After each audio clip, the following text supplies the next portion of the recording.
All right, good afternoon. Thank you all for joining us again here today. Yesterday was a historic day for Monroe County. Ayer fue un día histórico para el condado de Monroe. And the latest milestone in our battle with the COVID-19 pandemic as we announce the first recipients of the COVID-19 vaccination in our community.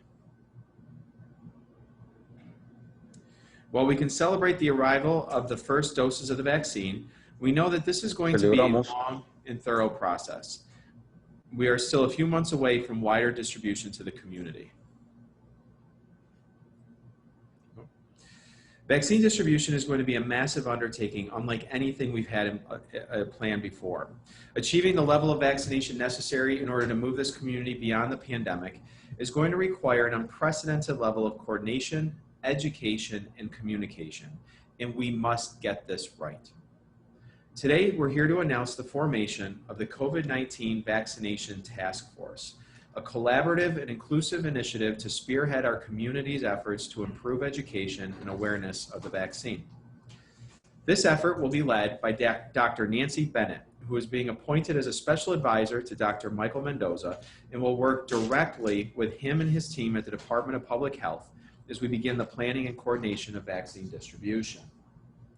We've also selected and asked Wade Norwood to serve from CEO from Common Ground Health to lead our community engagement and public education campaign for the COVID-19 vaccine efforts. From day one, our core principles in distributing the COVID-19 vaccine must be and will be equity, fairness, and transparency. Dr. Bennett and Wade Norwood will be at the head of the table, but the table will be inclusive and representative of our entire community. We'll have representatives from the City of Rochester and other government partners, community organizations, healthcare providers, neighborhood organizations, and the faith community, and many more. We want to empower our community and these groups to help us educate about the importance of the vaccine and the role it plays in helping to put an end to this crisis. We are not naive to the fact that there are a lot of questions and concerns surrounding the COVID-19 vaccination. And that is why we are taking this proactive step to ensure this process is done correctly. And we are putting our community's resources behind it. I view the task force as an aid to our community. It will help us address a number of challenges. We're going to be working through the information flow between health systems, the county, the state and federal governments, logistics, and coordination. It's also around community building, getting information though out to the community, listening to the concerns of the community, addressing those concerns. And we need to have this form of engagement. And just like every other step of the process, as we got our first case back in March, from every other issue, whether it's around schools closing and opening and addressing the testing, or it's around nursing homes, or it's around the hospital systems. What we have done here at the county is try to build collaborations and tables so that partnerships can develop, can exist, and we make sure that there is as much coordination as possible between all those various systems. So that's what we're doing again now here today, but on an issue that's going to be even harder to manage and bigger to manage than anything else we've had to do before. And that is managing the vaccine coming into this community, distributing it to the community, and ensuring the coordination of both the vaccine and in the collaboration, partnership, and education and community building with the greater community. Monroe County is incredibly fortunate to have two accomplished leaders in their fields playing important and prominent roles in this effort. Their unique skill sets and experience will serve our community well as we begin this long process. As co-founder and director of the Center for Community Health and Prevention at the University of Rochester School of Medicine and Dentistry, Dr. Bennett has been on the front line throughout the COVID-19 pandemic, providing research and data directly helping to protect our community's public health. She is the immediate past chair of the Center for Disease Control and Prevention Advisory Committee on Immunization Practices and previously served as the Deputy Monroe County Public Health Director. You would be hard-pressed to find anyone in our community more qualified to serve in this role. Wade Norwood has more than 3 decades of experience in leadership roles in public service education and healthcare in the Rochester community. He has been helping to bring people together and has engaged underserved communities throughout his career. Wade's boots on the ground approach will be a critical part of our public outreach and education, and his service as CEO of Common Ground Healthcare, which brings these healthcare organizations together to engage and serve this community, will serve this effort well. Again, we're incredibly fortunate to have these two leaders spearheading our COVID-19 vaccination efforts, but they will not be doing this alone. We are all part of this initiative, and we are all part of the solution to ending the COVID-19 pandemic. It has been a long 9 months, and it's still counting. But we've come together in ways like never before. The finish line is on the horizon, so we can't give up now. We need to dig in deeper. We need to ensure our public health is maintained, and until we're finally able to get to that sense of normalcy. And this is just another step in that long journey that we've been on, but we see how this ends. We see that there's an ending in sight, and we just have to get there. And this is a community-driven effort to make sure that we get this right and that we're ready when the vaccines arrive over the next several months to keep this community healthy and safe. So with that, I'd like to turn it over to Dr. Michael Mendoza. Thank you, County Executive Bello, and thank you to Dr. Nancy Bennett and Mr. Wade Norwood for joining us here today. Since March, our community has managed challenges unlike any we have ever encountered before. We have been learning as we go along, developing plans, implementing solutions, and working together in unprecedented ways to battle this pandemic. Amidst all of the uncertainty, there is one thing I can say for sure. It's that none of us could do this alone. The health department is full of incredibly talented people, hardworking individuals. We have community leaders who have gone above and beyond what their job duties normally entail. We have healthcare workers, educators, business leaders, faith communities, and others who have joined the fight against our common enemy, which is COVID-19. But as we enter this final stretch, we need everyone to keep it going. But that does take coordination, and it does take leadership. This is why I'm so pleased that Dr. Bennett and Mr. Norwood have stepped forward today to help to make this happen. Conducting a vaccination program of this magnitude and scope is not something that any of us has had to do before. And doing it in a manner that is fair, reaching all neighborhoods in every corner of our community, will be very complex. Being sensitive to the many perspectives, such as cultural perspectives or faith-based perspectives, will be so important to us as we aim for that common goal of reaching 75% of our community having been vaccinated against COVID-19. So in addition to what the county executive has said, I will add to the accolades that he listed about Dr. Bennett and Mr. Norwood, simply to say this: they both bring authenticity to the table. None of us has the illusion that we are going to recreate the wheel as we try to build these relationships on day one of a pandemic. These are relationships that had to have been built many, many months and years ago. And bringing Mr. Norwood and Dr. Bennett to the table is proof of that. They have a long history in our community in a variety of roles, demonstrating all along that they have the authenticity necessary to be believable. For all of those who are out there who are not yet believers in the process or in the outcome, we have a lot of work to do. And I can think of no better partners than Wade Norwood and Dr. Nancy Bennett to help us in this fight. So with that, I want to turn it over to Dr. Bennett. Thank you very much, County Executive Bello and Dr. Mendoza. This is really a great honor to work with the incredibly strong team that we have at the county. This is an unbelievable endeavor for all of us, very difficult. We know that there are many, many obstacles ahead, but I know that given the team that already exists, we will be able to address those obstacles. I also know from my experience working in this community previously that we are a community that comes together. As Dr. Mendoza said, we came together to flatten the curve. We can now come together to give everyone in our community vaccine. We know that many, many people have concerns about this vaccine, and I'm here to answer those concerns as best I possibly can. And I hope that we can spread the word to all different parts of our community. And as Dr. Mendoza and County Executive Bello said, the number one priority is equity. We need to ensure that everyone in our community has equal access to this vaccine and knows as much as they need to know about it before they make their choices. So we're going to be working on that very hard. Most of what we will be doing is coordinating the existing activities that are already going on and ensuring that all voices are heard at the table. There's no way I can express how honored I am to participate in this project. And I really look forward to working with everyone to ensure that we are all protected from COVID and that we can all get back to our normal lives. Thank you so much. Mr. Norwood.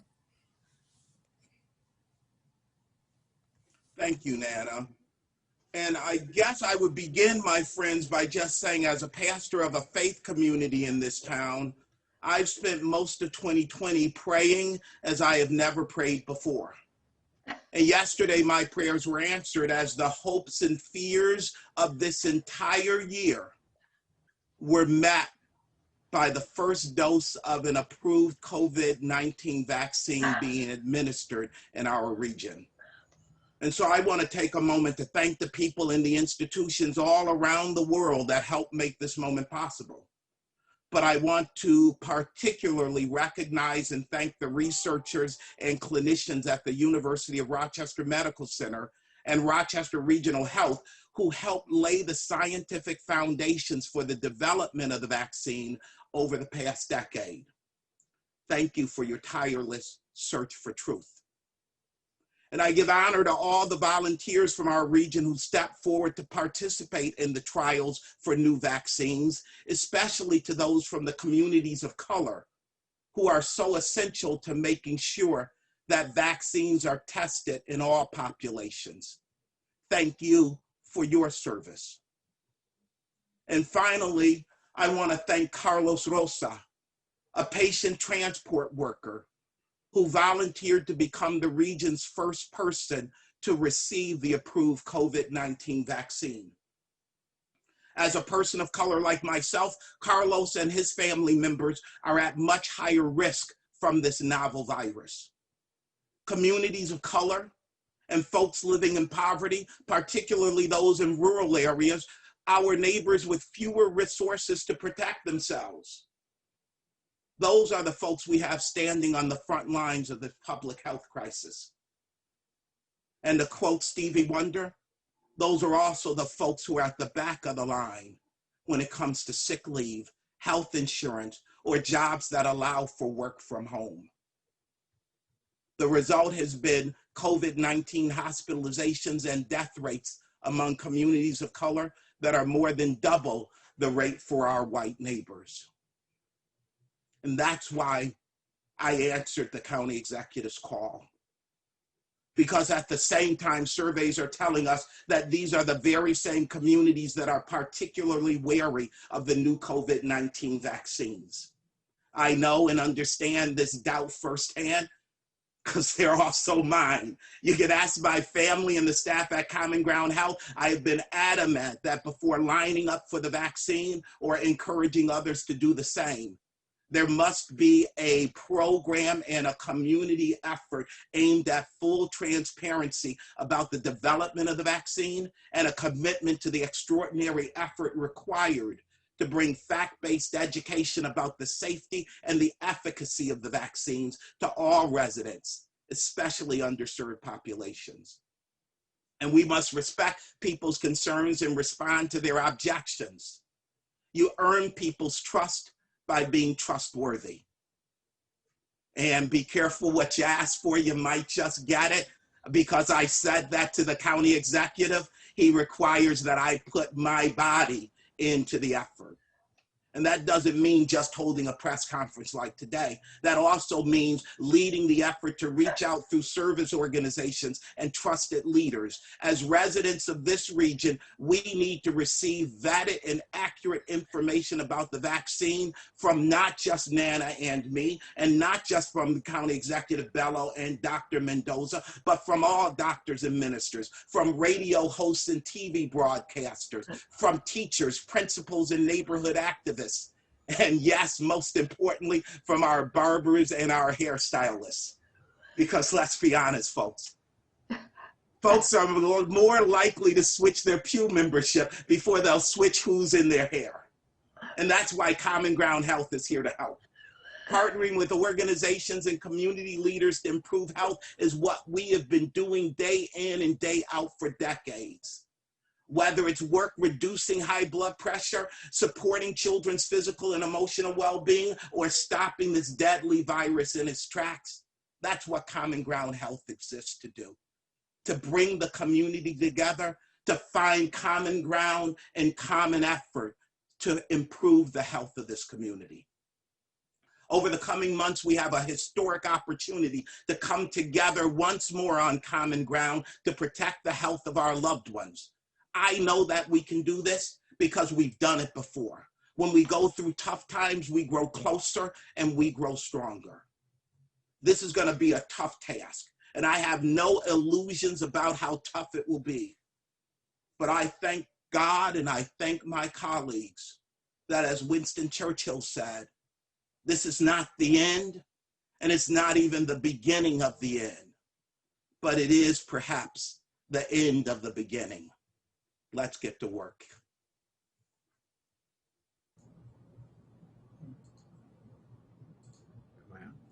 Well County said. Executive Bello.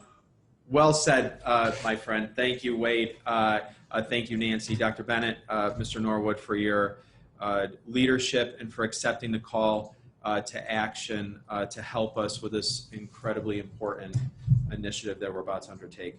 We're going to open up some questions for the team here, but before we do so, I do want to acknowledge that we do have that today's press conference will be interpreted into Spanish for those who require that interpretation. So that will be happening afterwards, but we also have an interpreter who's joined us for the press conference who can help interpret through the question and answer period here. So if I'd ask you just be patient with us as we utilize that service to make sure that this information gets out to, again, everyone in our community has access.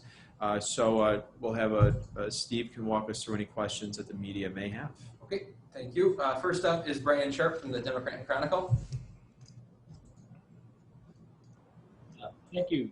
I was hoping, could somebody elaborate a little bit on, I guess, how you plan to begin? I know some of these efforts have already begun working with churches and such, but is there a rough outline of these are the things we're going to be seeing in the coming days, weeks, or is this a plan that is just getting formulated at this point?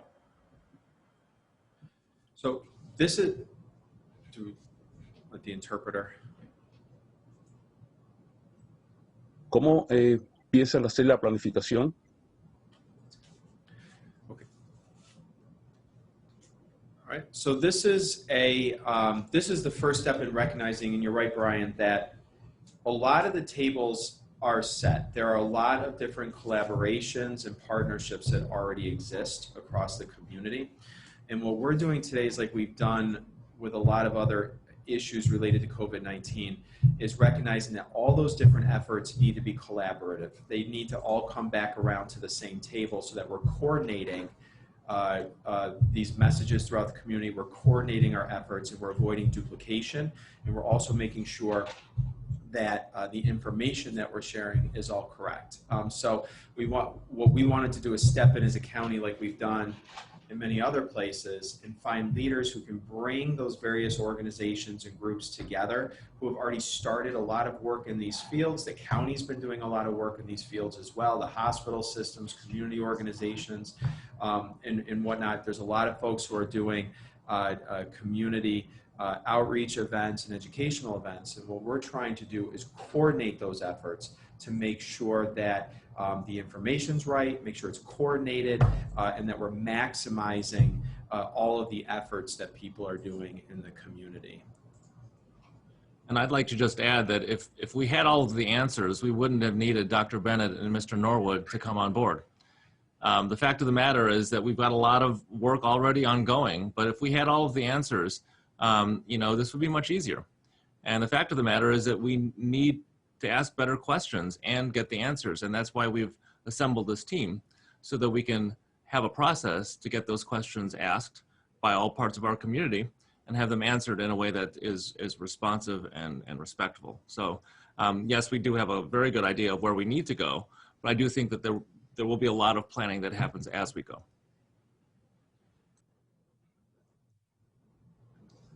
We'll allow a moment for interpretation. Decía el señor Velo que tenemos muchas mesas en común, tenemos muchas ideas y todo esto será en estricta colaboración. Lo más importante es saber que todas estas ideas serán unidas y le daremos una información y haremos lo más adecuado para la comunidad. Brian, do you have a follow-up? Yeah, just wondering if there's other, I don't know if there's other communities. I know, you know, we've seen other countries get a bit of a head start on us in rolling out the vaccine, but are there other places that you're looking that sort of provide some example for us? Or are we really, I know you said you're not wanting to create the wheel here, but are we somewhat doing that?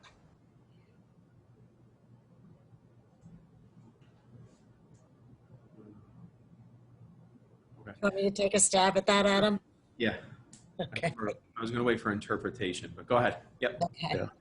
Yeah. I think it's really fair to say that the entire country is feeling its way. As you probably know, the vaccine that was rolled out yesterday was approved at the very end of last week by the FDA. And then after that, the Advisory Committee on Immunization Practices made recommendations about the use of that vaccine. At that moment, everyone in the country started figuring out how they were actually going to administer this vaccine and administer it in order to the people who are at highest risk. But I think every community, it's fair to say, is feeling their way and learning how to do this. We've not ever tried to do this in this country at this level. We have had lots of vaccine campaigns before. Every year we do flu, but we've not tried to vaccinate the entire population over the course of 6 months. And if I may, County Executive Bello, I'll add on to Nana's response by just citing the work of Don Berwick, who is the founding director of the Institute for Healthcare Improvement. And Berwick said that when it comes to innovation in health improvement, when doing that which is new, the most important thing to do is to consult the experts. And in this case, the experts are the people themselves. And that's what we're going to do, Brian, to be able to respond to your question, is not say that the font of wisdom already exists, to cite Dr. Mendoza. If it did, we'd be doing it. What we're really going to do is engage the wisdom of the folks who live in this community. And I have clear memories of living through the ice storm. And as I have said often, what I remember is the genius and the compassion of this community, and that ubiquitous orange extension cord that ran from house to house so that those folks who had power shared it with those who do not. That's what we have to tap into in this effort. This is going to be that spiritual orange extension cord that helps people understand the facts and do the cost-benefit analysis, that helps us drive the uptake of these vaccines as they appear in our community and as we move through the CDC protocols, so that we can make sure that we are protecting and enhancing the health of this community and doing it together. This is not something that the government's going to do to us. This is something that we're going to have to do together. Esta es la primera vez que se hace esta vacunación a gran escala, porque se han hecho otros programas de vacunación, pero menores. Esta es la primera vez que se hace una vacunación a gran escala a todo el país, pero nosotros nos guiaremos por los protocolos del CDC. Y el gran consultor en este caso es la propia población.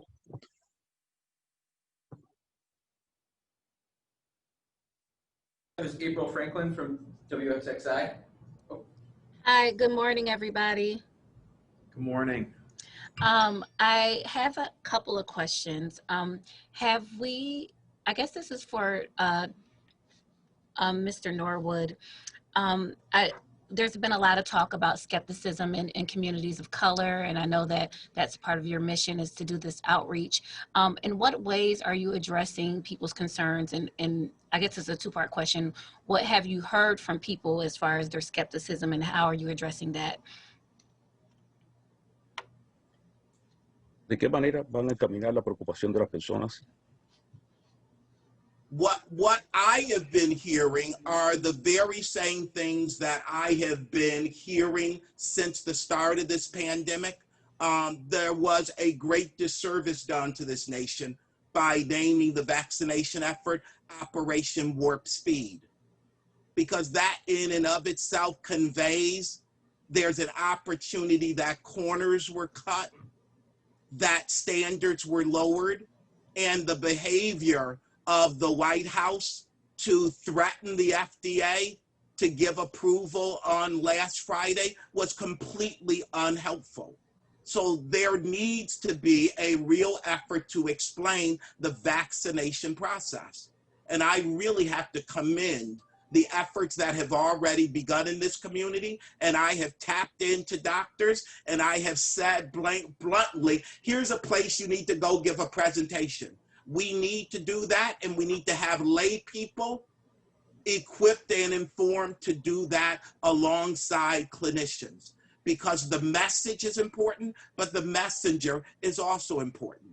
The concept of I don't want to be a guinea pig is real, because I don't want to be an experimental subject. It's why I didn't volunteer for a clinical trial, but people did. And we need to talk about the fact that there were people who stepped forward who loved Wade Norwood enough, even without knowing me, that they participated in clinical trials to create a vaccine that would protect me.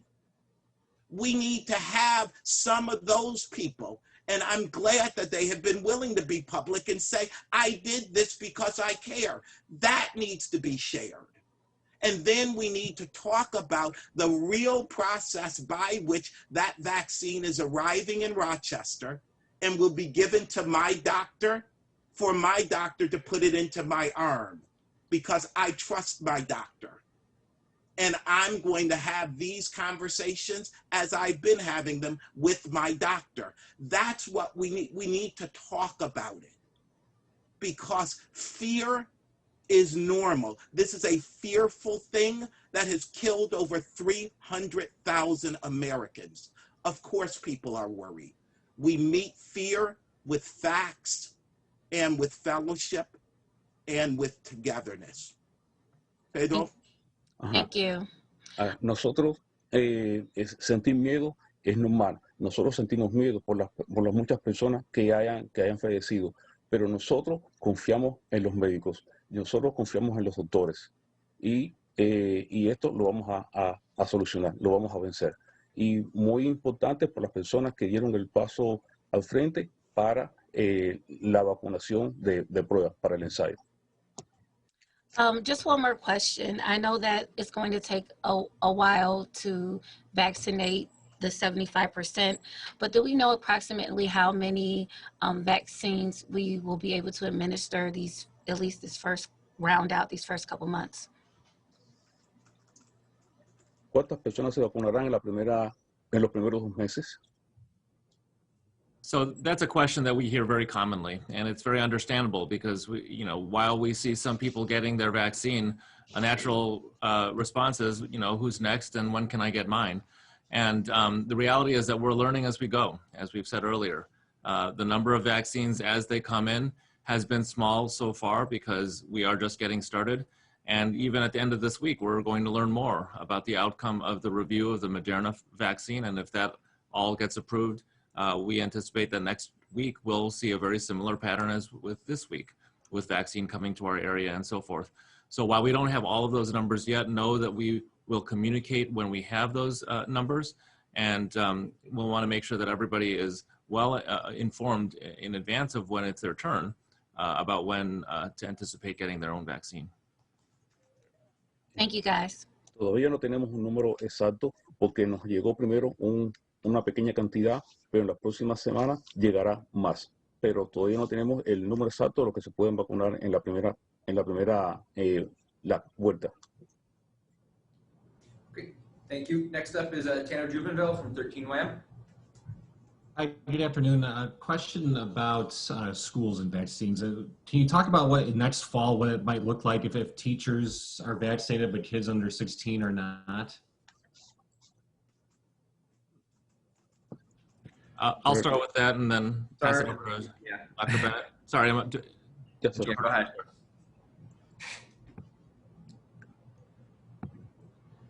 We'll have the interpreter. ¿Alguna pregunta con relación a las escuelas? So believe it or not, next school year is a long way away.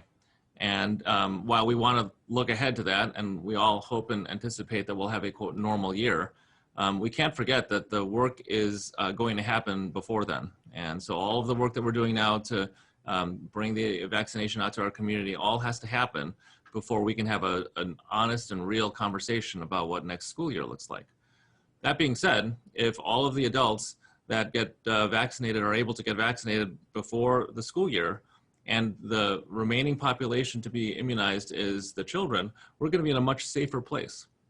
Now, as we learn more about this vaccine, as we learn more about the level of immunity that is that results from this vaccine, I think we'll have a better picture of how things might look next fall. But I think we can't underestimate the gravity of the work that has to happen between now and then. And the sooner that we can do it, the better we will be positioned to understand the protection that can accrue from this vaccine. So, I think next fall is a long way away, and there's a lot of that we will learn between now and then.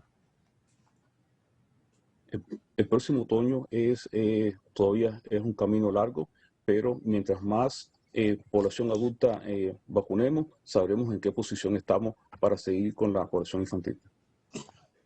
Also, just to add to what Dr. Mendoza said about wait and see a little bit, in addition, we know that the companies are now starting trials in children. So it's quite possible that by next fall, we'll know whether or not children can receive this vaccine. So much has happened so quickly in the development of the vaccine that we can anticipate that we may hear a lot more by next fall. Agregando lo que dice el doctor Mendoza, pues estamos seguros que haremos mucho más para el próximo otoño, porque todavía no hay un protocolo para los infantiles.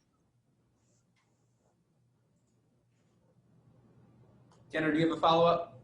I do, yeah. It was kind of touched on earlier, but I just wanted to ask a little bit more about what we can expect from this campaign. I guess when, it's just when will it start? What will it entail? Will it be more than just a PSA? I mean, how much more of a boots on the ground, so to speak, type of approach might have to be taken with this to really convince people and educate people?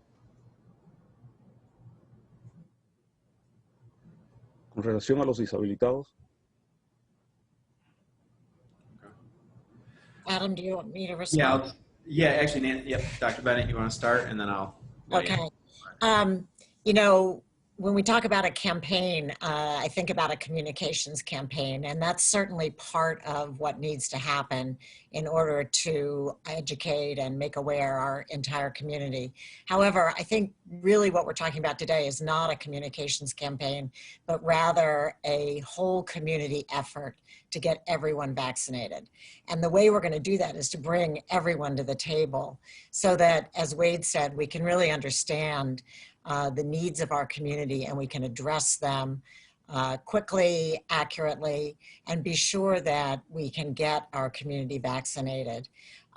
It isn't, it's a campaign sort of in the more almost political sense of the term, in that we really want to get everyone to come together and to think about how we can best meet their needs and be sure that we can protect our entire community from this virus.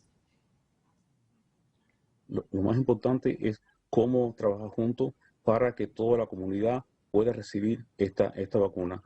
Poner todas las cosas en la mesa y trabajar unidos. And a lot of the work that's being done, it's already started. If you look in the healthcare systems and the work that they've been doing, and the work that Dr. Mendoza and his team have been doing, the work that so many different community collaborations have been doing. And here what we're doing today is putting more firepower behind that and making sure that all of those various efforts that take place are coordinated here. And this is in many ways how we've addressed a lot of different issues that presented ourselves, from the beginning. When you're looking at the schools, the conversation around should they close, how do they open. Every superintendent is responsible for making decisions within their building, but there needs to be a collaborative approach across the community because we are one community, and the virus doesn't just affect this school district or this town or this village or city. It affects all of us. And so the way the county's been approaching COVID-19 from the beginning is to bring leaders to the table and then create these collaborations so that we can amplify the work that's being done and be able to help more people. And I think that's been greeted with a lot of success. I'm very proud of this community. I'm very proud of the way that people have come together to break down silos, break down those traditional areas of competition that have existed. You look at our hospital systems that are competitors in the healthcare space here, but they've broken down that competition to work together. And that's what this collaboration is all about. And it's about recognizing we need to bring in all of the experts and all of the voices. The county can't do this alone. We can't do any of this alone. And we need the full community participation because there are going to be a lot of questions. And we need to be able to get answers to the community. We also need to acknowledge when we don't know the answer and be able to work through that with the community as well. El condado ha venido trabajando muy fuerte, pero seguiremos trabajando en esto y lo que estamos haciendo es poniendo todas las cartas sobre la mesa y apoyando este proceso como lo hemos venido haciendo hasta ahora. Y agradezco la colaboración de todos. Toda la participación de la comunidad es importante.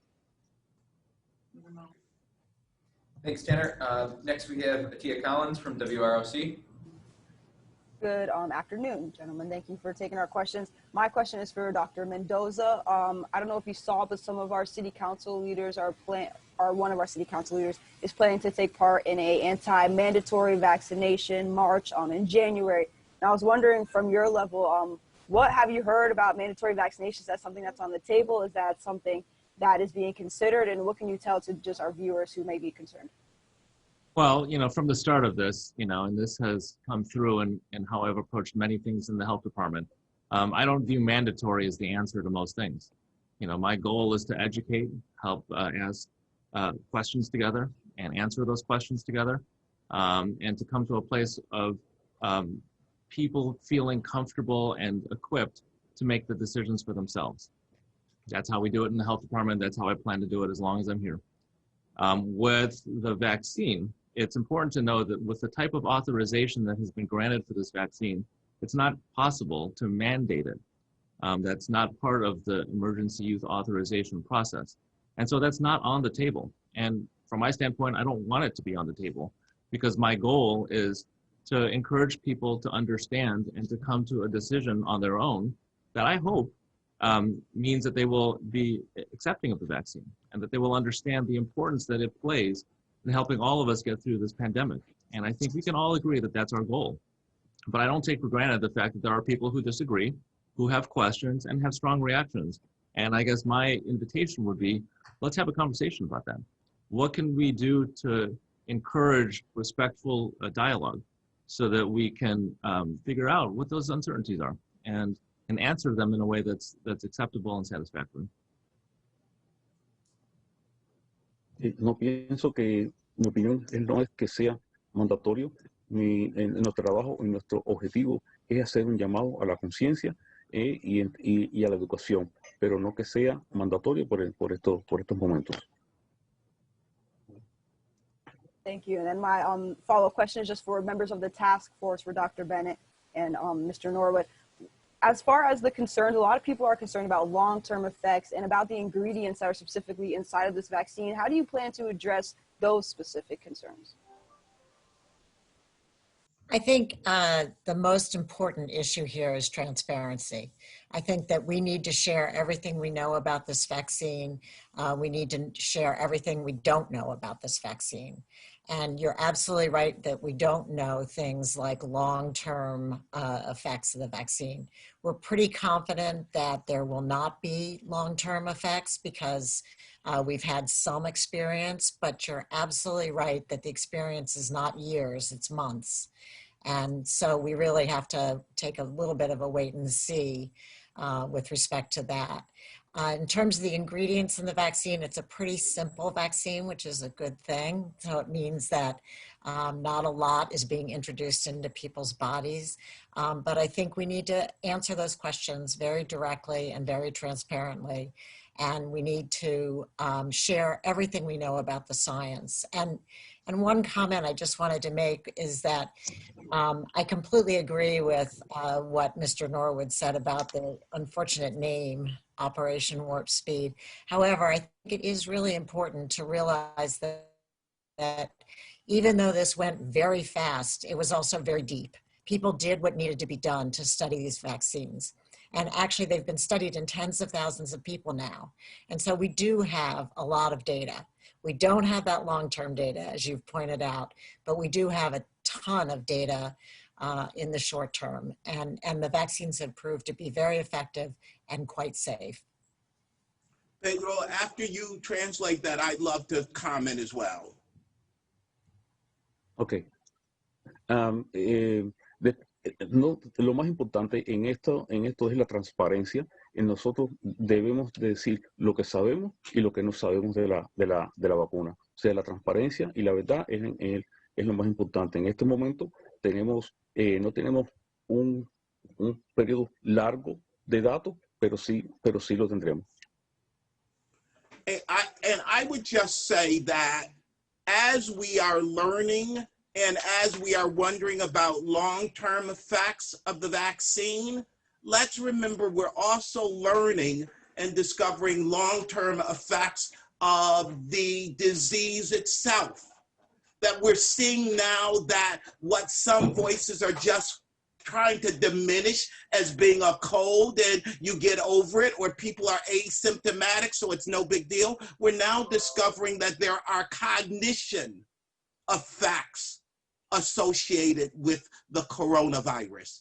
We just had an athlete collapse on a basketball court, suggesting that there are cardiovascular impacts of the disease. We need to be concerned about the disease and how do we stop its spread so that we don't have our loved ones, my mother, my sister, my children dying.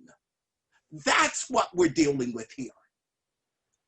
And if God and science have graced us with a vaccine, how do we use our hearts and our heads to make sure that that vaccine is available equitably to everyone and that we all take advantage of it so that we can still be here next year?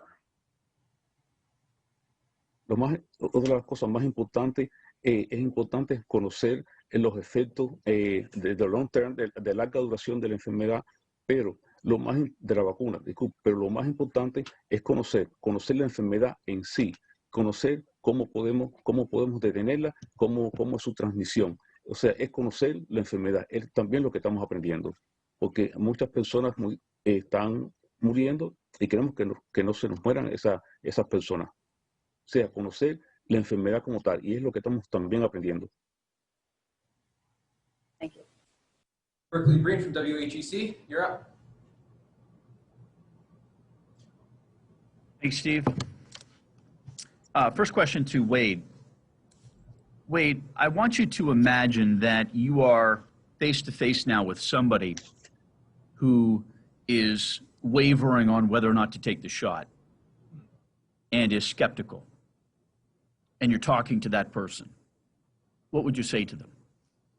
I would say to that person that we have the great grace that the county executive and the health systems and all of the community is really having this conversation right now, because we're really not going to be vaccinating folks in the general community for quite some time. We have the time to do the organizing, and we have the time to hear your concern, and we have the time to answer that concern. So if you're concerned about not being a guinea pig, let me talk to you about the trials. Let's start talking about people like Mr. Rosa, people like Mr. Fitzpatrick, who took the test off, the vaccine also yesterday. Let's make sure that you all, as the media by which we can pass information, are able to communicate to the public how many of their neighbors are getting this vaccine. Let's make sure that we're talking about the folks who are in the nursing homes, who are the workers and the staff there, who are making it possible for families to be able to get to see their loved ones in nursing homes.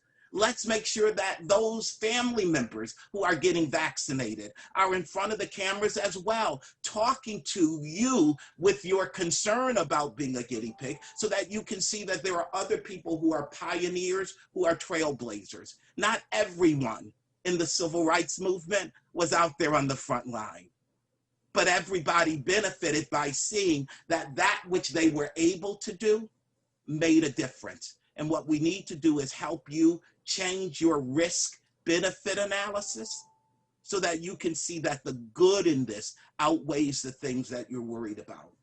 And if the guinea pig thing is not your concern, but your concern is, well, the vaccine may give me COVID, let's give you the facts of how many people have been vaccinated and did not wind up testing COVID positive. What we have to do, Berkeley, is meet. Everybody has their own individual concern. There are some people who are concerned that this is the government making them do it. And so we need Dr. Mendoza and the other public health directors to say, no, this is not a mandatory vaccination. This is voluntary.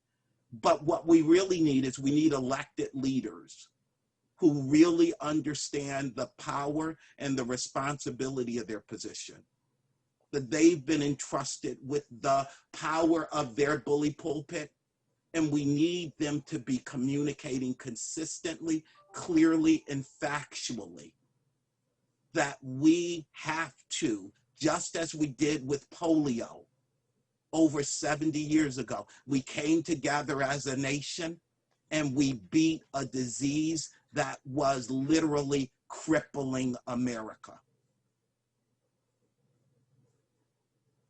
La pregunta fue, ¿qué le dirías a una persona que no se quiera vacunar? Pero la respuesta es enseñando, la respuesta es educando sobre y mostrando el liderazgo de las autoridades y del gobierno. Do you have a follow-up, Berkeley? Sure, thanks, Steve. You're welcome. Wade, back to you again. Can you pinpoint the root of skepticism, if it exists, in taking vaccines in our communities of color? The roots are deep, they are long, and they are long-standing. Berkeley, it is not enough to simply cite Tuskegee, because Tuskegee was just one event in over 400 years of the failure of medicine in America to treat African Americans as humans and to care for them as humans. It's rooted in the enslavement of Americans of color. It is Henrietta Lacks, and it extends beyond the African American community. Earlier this year, we were troubled to learn that the federal government, through its border patrol, was illegally and without the knowledge of the victims, sterilizing Latinas in custody. There is every reason to be mistrustful. And that's why this effort is so very important, because again, the burden of the disease state is being disproportionately borne by the communities of color. The comorbidities that make one especially susceptible to the transmission of the disease are disproportionately borne by people of color. This is a very important issue for the Black community.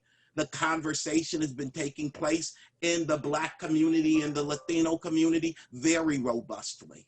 And activity has already begun. And that's why I think it is very important that we're communicating here that the answers are not going to descend from Mount Olympus, but really this is an effort by which we're able to coordinate what's already taking place at the grassroots. The leadership and the dynamic energy is coming from the grassroots. How do we bring that together? How do we find synergy among those efforts? And how do we resource them and amplify them so that they can really help us meet the aim, which is equitable distribution and uptake of this vaccine? It's not enough to get it into the community. We've got to get it into the arms of the folks who live in the community. Es posible que muchos miembros de la comunidad afroamericana sientan desconfianza o sientan miedo, pero lo más importante es la comunicación. Lo más importante es enseñarlo y es que vean el esfuerzo de todos juntos. Great. Next question is for Mary McCombs from Spectrum News. Good afternoon, and once again, thank you everyone for taking our questions today. I know that some county leaders have prioritized people, for example, those in the prison system. Just wondering if you've been able to work on formulating a list and what that may look like here in Monroe County. I'm sorry, prioritizing in what way? So I understand. In terms of Yes, after we get through the frontline workers and determine, in the nursing homes, et cetera, if have some sort of list to look at. Yeah, I think I understand the question. I'll let Dr. Mendoza and Dr. Bennett speak to that. The state and federal governments have laid out phases by which the population will be vaccinated over the next several months. And then those phases will then obviously relate to the availability of the vaccine in the community. So it's started with healthcare workers, high-risk populations, nursing homes. There's been some announcements about nursing homes and the partnerships that they have with the federal, through the federal partnership with CVS and Walgreens, and those efforts are going to be coming out in just the next couple of weeks as well. And so what we're going to do is work within those phases that have been set by the state and federal government.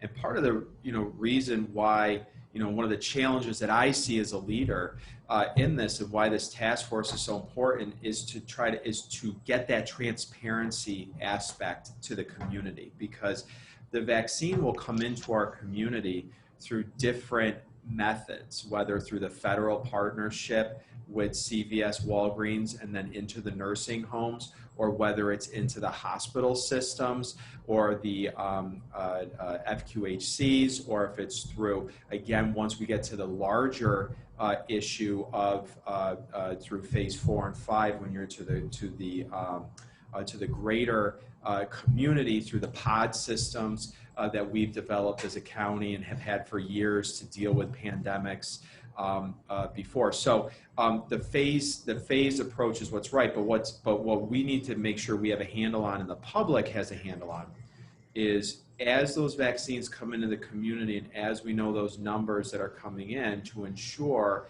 that there's that equitable distribution within the phases, and that we understand how much vaccine is here from all those various sources, to ensure that equitable distribution and to ensure that transparency. Dr. Mendoza or Dr. Bennett, did you want to add to that? I'll just add that the tiers can be published, and they have been published, and we'll share those again. I think the more important question around these tiers is the methods that we're going to apply these tiers. Because when you look at tier 1, it's relatively straightforward: healthcare workers, EMS, long-term care facility, and residents. And we think that's about 50,000 people here in Monroe County.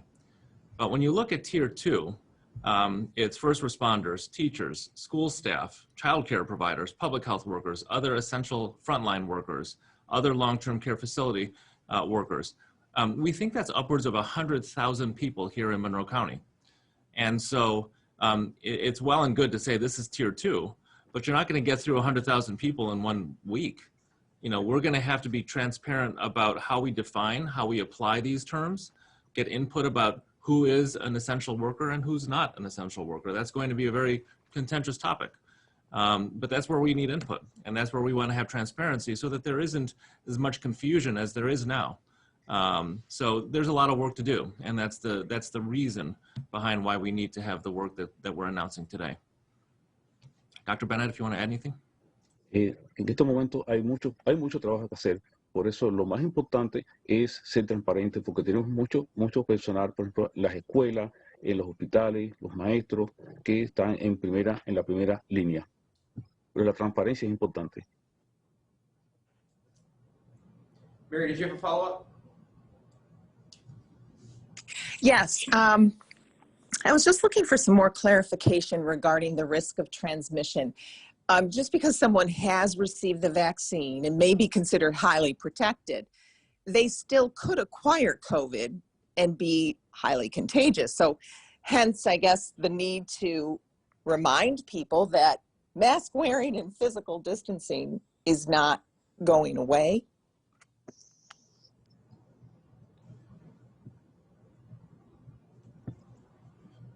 Las personas que ya se vacunaron continuarán con las máscaras y la distancia social.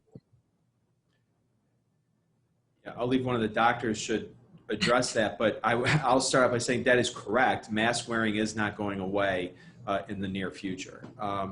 As we go through these phases, one of the vaccine distribution, and we start to hear more about people who are being vaccinated and more people that you know become vaccinated, the one thing that we have to continue to reinforce is those measures that we talk about, the wearing masks, physical distancing, making sure we're using hand sanitizer. Those are going to continue as we go through these phases.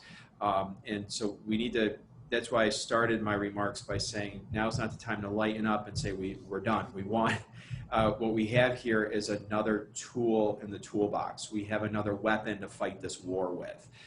So in addition to the mask, we now have a weapon called a vaccine. And so these are going to work hand in hand over the next several months to get us through to that next step, but we aren't there yet. And I can let one of the doctors talk about the transmissibility of the virus. Yeah, Mary, I think what you're referring to is that the vaccines, the research that's been done on the vaccines have shown that they reduce disease and prevent disease. But they do not show, the research does not show that it prevents transmission. And that's really just an artifact of the way that the studies were designed, and partly because they were trying to do them rapidly. So in the studies, the outcomes that were assessed were just disease and death. It was not transmission and whether or not someone was still infectious after they had had a vaccine. So if they had had a vaccine and then became infected.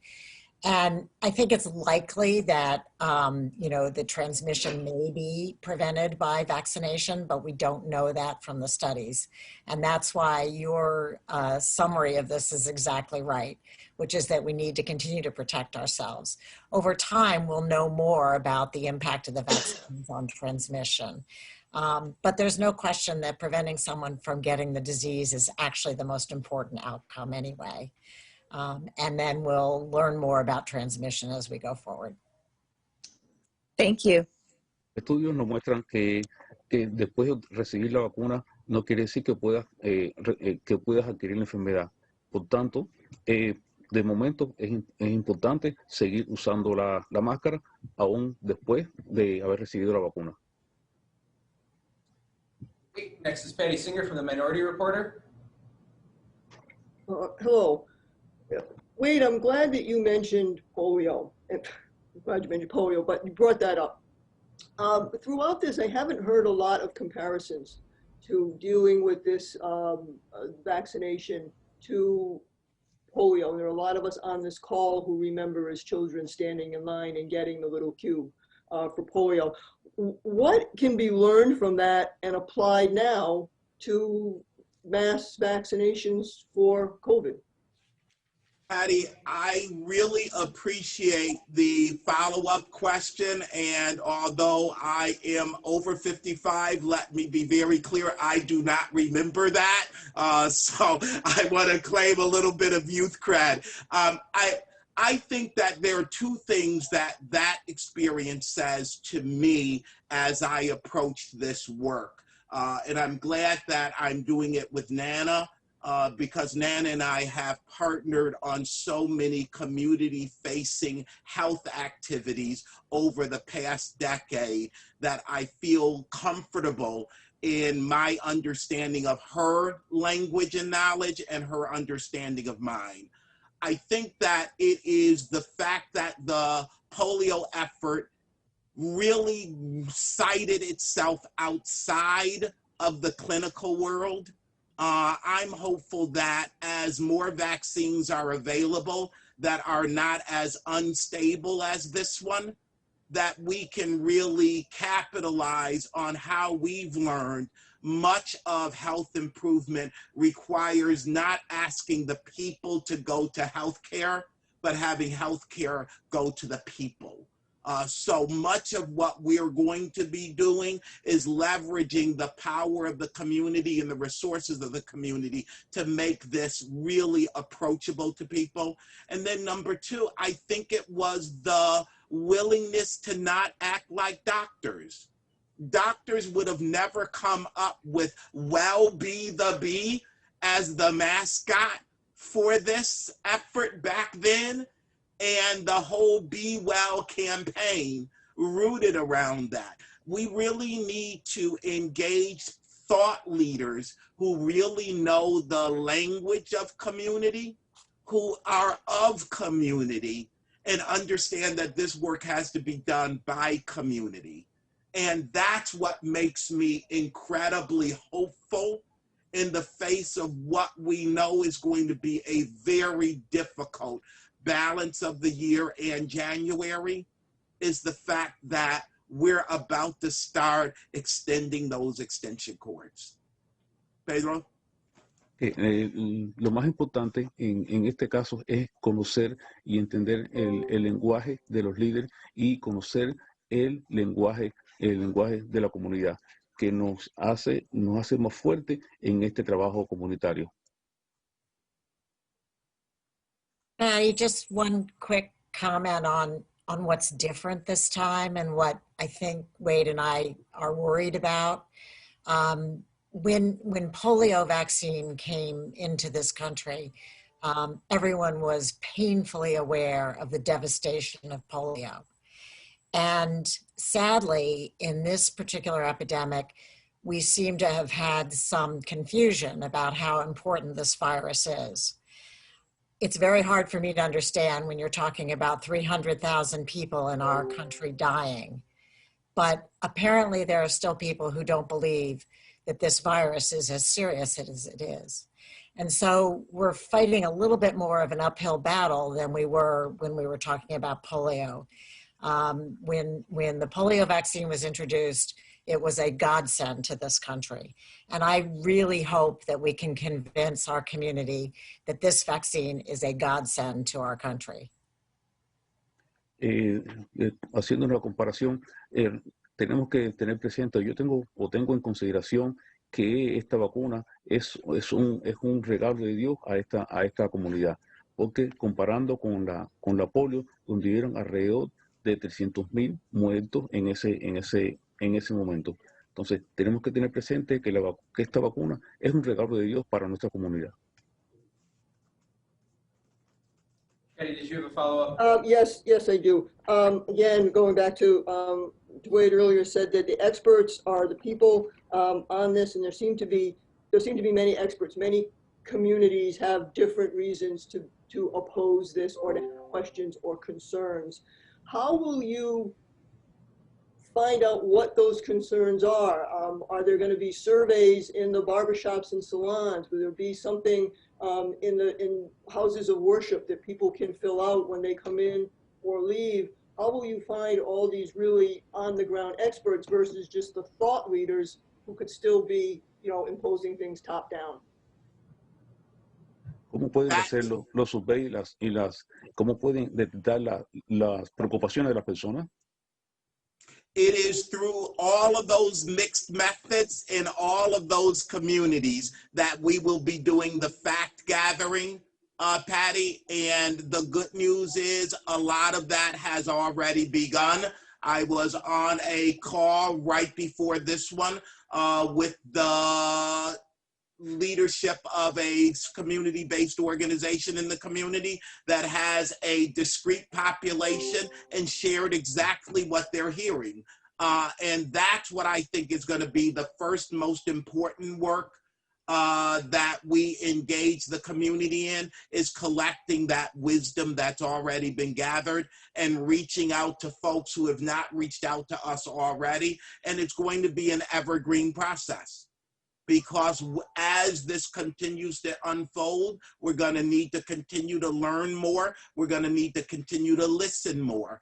And I really appreciate the fact that we are at a state where those hairstylists and estheticians are back open, because they're important resources for us. And if they wind up having to shutter their businesses, we're going to need to make sure that